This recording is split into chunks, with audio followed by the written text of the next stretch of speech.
ఏంటి ఫాస్టింగ్ ఉండడం వల్ల ఇన్ని లాభాలా? అన్ని మతాల్లో ఫాస్టింగ్ ఉండే సాంప్రదాయం ఉంది. అండ్ ఫాస్టింగ్ అనేది మన శరీరానికి కూడా చాలా మంచిది. వారానికి ఒక రోజు ఉపవాసం ఉంటే ఆరోగ్యానికి ఎంతో మేలు జరుగుతుంది. మనలో చాలామంది బరువు తగ్గడానికి వర్కౌట్లు రకరకాలుగా చేస్తూ ఉంటారు. కానీ వారానికి ఒకసారి ఉపవాసం చేయడం వల్ల మన శరీరంలో జీవక్రియను వేగవంతం చేస్తుంది. ఇది బరువు తగ్గించే ప్రక్రియను వేగవంతం చేస్తుంది. కొన్ని పరిశోధనలు దీనిని కనుగొన్నాయి. 15 నుంచి 20 గంటలు ఫాస్టింగ్ ఉండడం వల్ల మన బాడీకే కాదు మన మైండ్కి కూడా చాలా మంచిది.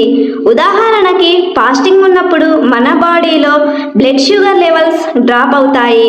అప్పుడు మన శరీరం లివర్లో ఉండే రిజర్వ్ షుగర్ని వాడుతుంది.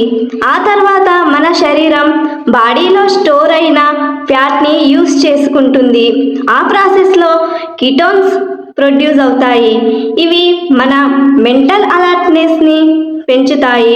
అలాగే ఫాస్టింగ్ చేసే వారిలో డెడ్ సెల్స్ బయటికి వచ్చేస్తాయి. అండ్ వీళ్ళ ఏజింగ్ స్లో అయి యంగ్గా కనిపిస్తారు. ఓవరాల్గా చెప్పేది ఏంటంటే ఫాస్టింగ్ చేయడం వల్ల చాలా బెనిఫిట్స్ ఉంటాయి.